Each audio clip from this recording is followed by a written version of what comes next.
La Sociedad Española de Radiodifusión presenta... Ser... ¡Viva la radio! Podcast. Siempre. Las 8 de Hoy por Hoy en Ser Podcast.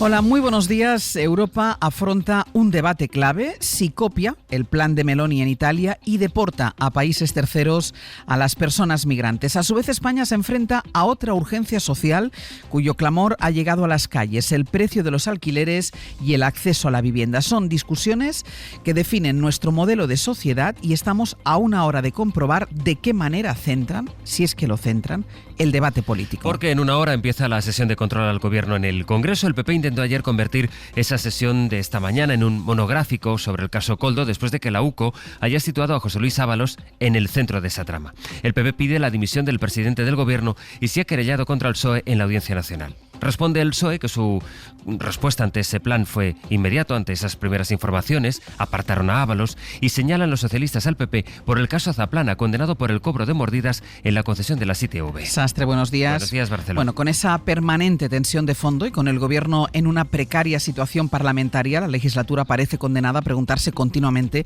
cuánto puede aguantar así. Y es probable que eso mismo aparezca de nuevo en la sesión que escucharemos aquí en directo, porque el PP dice en público que la legislatura no da más de sí. En privado, en cambio, tiene otra impresión, según admitió el vicesecretario territorial en una reunión a puerta cerrada. Mariela Rubio, buenos días.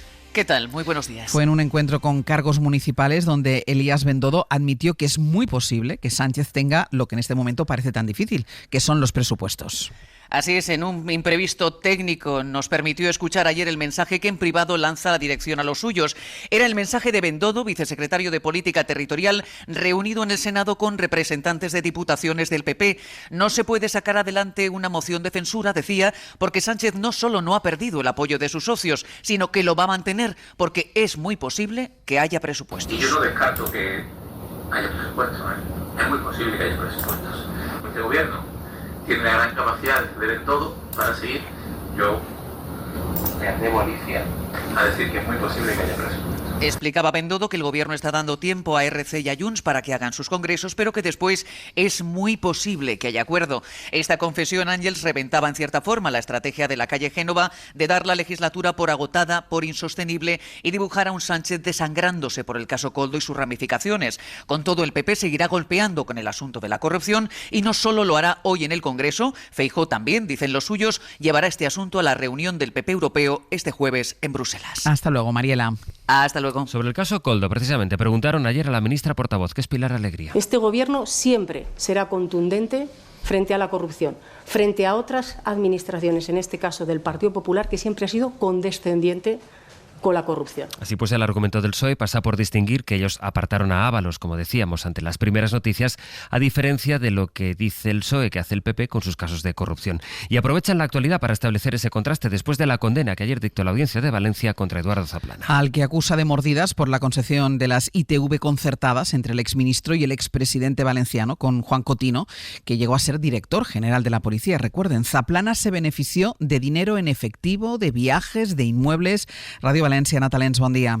Buen día. Inmuebles como un piso en el barrio de Salamanca, en Madrid, 2 áticos en el puerto deportivo de Altea y varias parcelas en primera línea de la Vila Joyosa, en Alicante, que en el juicio el exministro atribuyó a un testaferro. También viajó en yates al extranjero, recibió regalos en efectivo como televisores y relojes valorados en 40.000 euros. Además, habría obtenido un botín de al menos 15 millones de euros pagados por los también condenados sobrinos de Juan Cotino, que fuera director general de la Policía, conseller de Agricultura y presidente del ESCOS. Dinero que se llevó, entre otros países, a Luxemburgo, Andorra y Panamá para blanquearlo. Con el caso Koldo y a partir del testimonio anónimo que recogió un medio digital, el PP presentó una querella contra el PSOE que seguro que condiciona el clima que veremos esta mañana en el Congreso, pero el partido de Feijóo descartó la moción de censura porque carece de los apoyos suficientes, aunque ayer hubo un momento de duda cuando Junts se abrió a estudiar esa opción. El caso es que tardó muy poco tiempo en corregir. Barcelona, Sergi López, bon día. Hola, bon día. Sí, insinuó una entente con la derecha la presidenta de Junts cuando dijo que no descartaba nada sobre el futuro de la legislatura, pero poco después el secretario general del partido, Jordi Turull, cerraba esa puerta sin matices. Una moció de censura al Partit Popular i Vox és una fantasia. Una moción de censura junto al PP y Vox es una fantasía, decía Turull, que en todo caso avisa que los votos de Junts no se pueden dar por descontados nunca, porque ellos no forman parte de ningún bloque. Digamos pues que este es el mapa de la legislatura, la permanente negociación del gobierno con Junts, el contraste entre lo que dice el PP y lo que el PP analiza en privado sobre el tiempo que podrá aguantar el gobierno y la espera hasta que se produzca una imputación de Ábalos que, en vista del informe de la UCO y también de los últimos pasos de la justicia, parece que va a llegar más pronto que tarde. La que está empezando, o sentando al menos sus primeras bases, es la legislatura europea, y es ahí donde, como les decía, se está debatiendo un giro en las políticas migratorias. Un retiro sulla base de una richiesta unilaterale de Israele sarebbe un grave... El modelo de Giorgia Meloni es el modelo que ha puesto Ursula von der Leyen como ejemplo a las puertas de la cumbre europea que va a empezar mañana en Bruselas, y justo cuando Italia ha empezado a deportar a los solicitantes de asilo a los centros que el gobierno italiano ha abierto y que gestiona en territorio albanés. En realidad es que muchos de los países europeos apuestan por este modelo. Antonio Martín. Europa asume las tesis de los países más agresivos con los inmigrantes y la Comisión admite que la intención de von der Leyen es que los 27 se planteen un cambio en la regulación para poder rechazar a estas personas en terceros países. Es hora de reforzar y acelerar el proceso de retorno, ha dicho la portavoz de la Comisión, que endurece el tono y quiere echar cuanto antes a quienes no logren asilo. Alegría poco después de la dirigente italiana Giorgia Meloni,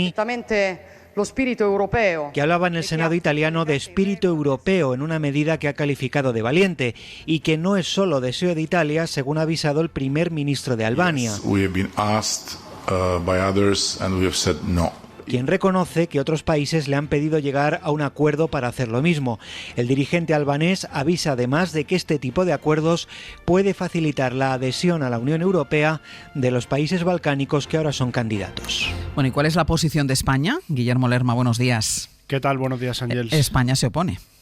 Sí, rechaza el modelo italiano porque para el gobierno supone una vulneración grave de los derechos humanos, así lo defenderá el presidente si esa propuesta se pone sobre la mesa en la reunión del Consejo Europeo que se celebra a partir de mañana. En la Moncloa insisten en el mensaje que lanzó Sánchez en su comparecencia del miércoles pasado, en la necesidad de aumentar la cooperación con los países de origen, favorecer la inmigración circular y sobre todo acelerar la entrada en vigor del Pacto de Migración y Asilo, un acuerdo que Europa ha tardado 10 años en lograr y que creen en el Ejecutivo no se puede cuestionar o empezar a modificar cuando ni siquiera se ha puesto en marcha. Pilar Alegría, portavoz. Lo que vamos a seguir defendiendo en Europa es esa aplicación humanitaria y solidaria del Pacto de Migración y Asilo. España va a seguir trabajando en esa línea que apueste por esas vías de migración regulares y seguras. La Moncloa insiste en que además el modelo italiano no ha servido para cortar los flujos migratorios. El PP Ángels evitaba ayer valorar la propuesta de la Comisión Europea hasta que no se concrete por parte de von der Leyen. Guille, gracias. Hasta luego. Esa es pues la posición del gobierno. Ocurre que el vicepresidente de Canarias, Manuel Domínguez, sí está a favor por lo menos de estudiar el modelo italiano. En la ley de extranjería se advierte a la posibilidad de que las comunidades autónomas puedan llevar a cabo instalaciones en países terceros, países de origen o de tránsito, para poder entonces ahí atender a los migrantes irregulares. Yo lo que creo es que hay que escuchar un poco más a la Unión Europea. ¿El tiempo va a seguir hoy marcado por las lluvias, Jordi? Más o menos, porque no lloverá todo el día, pero como ha pasado las últimas horas, cuidado, porque cuando se presenten los chubascos, aunque duren poco rato, descargarán con fuerte intensidad. Hoy quedará al margen el Mediterráneo y donde más agua esperamos, coincide donde hay avisos de la Agencia Estatal de Meteorología, en Asturias, también en los Pirineos, Extremadura, al sur de Castilla y León, en la Comunidad de Madrid y al oeste de Andalucía, Castilla-La Mancha también. Y mucha atención a las tormentas que descargarán con mucha fuerza en Canarias, en las islas de La Palma, Tenerife y Lanzarote. La temperatura un poco más baja que ayer, solo en el Mediterráneo al sol el ambiente será muy suave. Oxfam ha publicado esta madrugada un informe sobre pobreza laboral que deja este dato. Casi 3 millones de personas en España son trabajadores y son pobres. Tienen empleo, pero sus salarios no les permiten llegar a fin de mes. A los bajos sueldos se suma el precio de la vivienda, especialmente para los que viven en alquiler, que tampoco tienen recursos para afrontar el pago de la entrada para comprar una casa. Jordi Fábrega. España está marcando récords de empleo mes tras mes, con más de 21 millones de afiliados a la Seguridad Social, pero eso no está permitiendo reducir la pobreza laboral. Un informe de Oxfam Intermón calcula que hay 2.957.000 empleados en esta situación, pese pese a la subida del salario mínimo y pese a la reforma laboral. El 13,7% de los trabajadores vive con un sueldo que está por debajo del umbral de la pobreza, por culpa, en parte, del encarecimiento de la vivienda. Alejandro García Gil es el responsable de Protección Social y Empleo de Oxfam Intermón. Todas estas personas se levantan cada mañana para ir a trabajar y aún así sus salarios no son suficientes para costear los gastos básicos de una vida digna. No tienen recursos para cubrir gastos sanitarios como puede ser comprarse unas gafas o acudir al dentista. Por sectores, en agricultura y trabajo de hogar, el 30% de los trabajadores tiene un sueldo por debajo del umbral de la pobreza y también entre los inmigrantes el porcentaje de pobreza laboral alcanza el 30%. Preguntaron ayer a la ministra de Vivienda por la tensión entre el PSOE y Sumar por la prórroga del bono del alquiler para jóvenes. Sobre la tensión, a mí la única tensión que me preocupa es la del precio del alquiler, porque es la que sufre la ciudadanía y desde los gobiernos y desde luego yo como ministra lo que trato de dar es respuesta a ese sufrimiento de la gente. Isabel Rodríguez admite que hay que mejorar la tramitación del bono, aunque no van a cambiar de momento los requisitos, ante la queja de muchos jóvenes porque no pueden acceder a él. Ayer en la SER les dimos el dato de que solo un 30% de los jóvenes que lo solicitaron habían podido acceder a ese bono. Y Sumar insiste en que para ellos esta no es la solución. En un mercado en el que la regulación la están haciendo los grandes propietarios, no hay nada que impida que suban los precios y se coman ese margen. Es decir, que todos los españoles hagan un esfuerzo para hacerle un bizum a los grandes propietarios. Esa es una mala idea. El Consejo de Ministros no solo aprobó ayer la ampliación del bono del alquiler joven, también el reglamento que intenta limitar los fraudes en los alquileres de temporada. Hoy empieza en A Coruña el juicio contra los 5 acusados por el asesinato de Samuel Luiz, 3 años después de la brutal paliza que el fiscal describió como un linchamiento cruel y deshumanizado. Vamos a Coruña, Isabel Bravo, buen día. Muy buen día. Esos jóvenes tienen entre 22 y 29 años de edad. Están acusados de asesinar a Samuel Luiz con las agravantes de alevosía y ensañamiento en una brutal paliza en pleno paseo marítimo de Riazor de A Coruña. La fiscal, además, aprecia el agravante de discriminación por orientación sexual para 2 de los procesados. Esta va a ser sin duda una de las claves del caso. El crimen de Samuel, recordamos, originó una oleada de movilizaciones en defensa de los derechos de las personas LGTBI.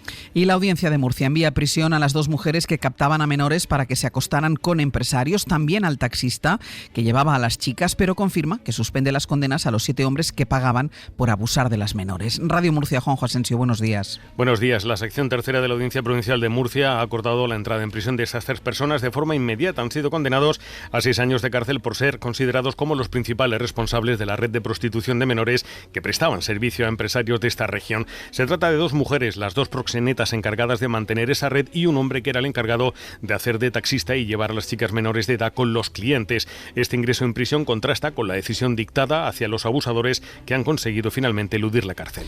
Y Piqué, el exjugador del Barça y de la selección, inyectó dinero procedente de sus empresas en las cuentas del Andorra, club de fútbol que también es de su propiedad. Según la documentación a la que ha accedido la SER, el futbolista movió más de 5 millones de euros a ese equipo que juega en la tercera categoría del fútbol español, donde algunos presupuestos anuales enteros apenas superan el millón. Pedro Jiménez. La jueza del caso Rubiales investiga si Cosmos, la empresa de Piqué, pagó desde sus cuentas en Andorra comisiones a Rubiales y a su entorno por el contrato de la Supercopa en Arabia que también firmó esta sociedad. En concreto, había detectado 2 transferencias de 12 y de 2 millones en febrero de 2020, pero Andorra explica que esos movimientos responden a un préstamo de 15 millones que solicitó Piqué para invertir en hoteles en Barcelona. Al juzgado también le llamó la atención los ingresos de Cosmos al Fútbol Club Andorra, que controla el exfutbolista azulgrana. Cosmos inyectó casi 5,5 millones de euros entre 2019 y 2024 en las cuentas del club, que permanecen en números rojos buena parte del año y que también registran ingresos procedentes de Real Federación, más de 840.000 euros entre mayo de 2020 y junio de 2024. Después de haberle dado a Israel la mayor ayuda que ha dado a nadie desde la Segunda Guerra Mundial, Estados Unidos advierte ahora a Israel, a una semana de las elecciones presidenciales, de que recortará la ayuda militar que le envía si no deja entrar ayuda humanitaria en Gaza en el plazo de un mes. Corresponsal en Washington, Sara Canals, buenos días. Buenos días, sí, un ultimátum de 30 días hasta el 13 de noviembre para que llegue más comida, más agua y más medicamentos a Gaza. Así lo ha detallado el portavoz del Departamento de Estado, Matthew Miller, que denuncia que el nivel de ayuda se ha reducido a la mitad y que septiembre ha sido el peor mes desde que arrancó la guerra. La carta, firmada por los jefes de la diplomacia y del Pentágono, Anthony Blinken y Lloyd Austin, habla de una situación de deterioro, de desesperación y exige acciones urgentes, advirtiendo que de no cumplirlas, la ayuda militar de Estados Unidos corre peligro, aunque sin entrar más en detalles. Un mes es un plazo razonable, explicaba el portavoz, que recordaba que aunque esta carta se haya filtrado, no es el primer ultimátum de estas características. Asegura que en abril lanzaron un mensaje similar y en mayo, recordemos, el presidente Biden amenazó a Netanyahu con dejar de enviarle armas si ocupaba Rafah. 5 palestinos han muerto en un ataque israelí contra un edificio residencial en la ciudad de Gaza, y en el Líbano, Israel ha bombardeado por primera vez en 5 días Beirut, un ataque que llega después de que Estados Unidos hubiese reclamado a Israel que se redujesen los bombardeos precisamente contra la capital. Minutos antes, el ejército había ordenado el desalojo de ese bloque en el barrio de Dahille por redes sociales, mientras en el norte de Israel el ejército ha confirmado que Hezbollah ha lanzado unos 50 cohetes contra su territorio. Y en 10 minutos el abierto. Esta mañana vamos a compartir la mesa de análisis junto a Mariola Urrea, Nacho Corredor y Víctor Lapuente. Para no perderte ningún episodio, síguenos en la aplicación o la web de la SER, Podium Podcast o tu plataforma de audio favorita.